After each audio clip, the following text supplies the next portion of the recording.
were your marching orders to this young person who said we should start an airline? What did you tell him to do? Well, he's pretty excited about it. He'd been excited about a few things in the past that I'd lost money on. And, but he was pretty excited about this one. And so I said, well, if you're that excited about it, write me a business plan, show me why it would work. A business plan. And he did? He did. He wrote an amazing business plan. He would bring me versions of it, and I'd shoot it down in flames and send it back again. But there was one point, a very interesting turning point, that occurred when he presented the plan one day, and I really got into just the first part of it. And he'd come across a company called Southwest Airlines. I knew nothing about Southwest. I'd never even heard of Southwest. And I wasn't in the aviation business, so why would I hear about Southwest? They didn't fly to Canada. But he had a story about Southwest, and what he showed was that Southwest they're the originator of the low-cost airline.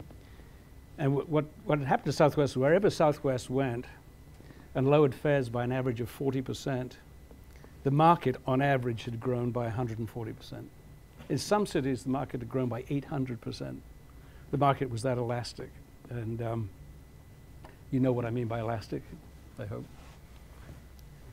Anyway, so looking at that, I thought, my goodness, if we could do the same thing in Canada, they couldn't stop us. Air Canada and Canadian can't stop us. Because if we can build an airline with a cost structure that's low enough, and we could do the same thing, lower fares by, and I chose 50% as our threshold, not 40. Canadians are more conservative. And so I thought, well, maybe we need to really be able to do an oh my gosh fare to get the people to really pay attention. So we set our target at 50%. Every fare that was then in the marketplace, we had to be able to offer the same routing for 50% of that same fare. As you know, airfares change dramatically from the lowest fare available to the point of departure.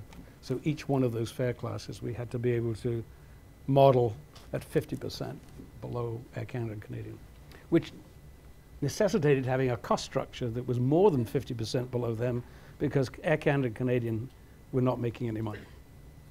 They were losing money and lost a lot of money. What we didn't know at the time was that the failure rate in the airline industry was 98%.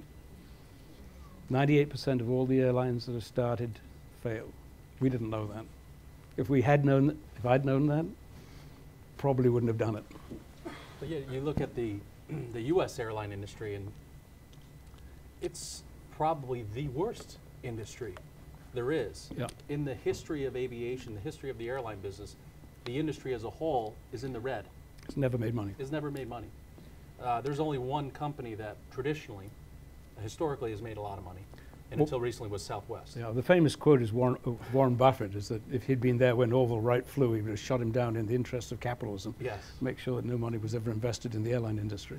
Yeah, everyone's lost money in the airline industry. So that's one of the questions is like, why would you want to be in it? But you said, again, one of those entrepreneurial lessons is we didn't know.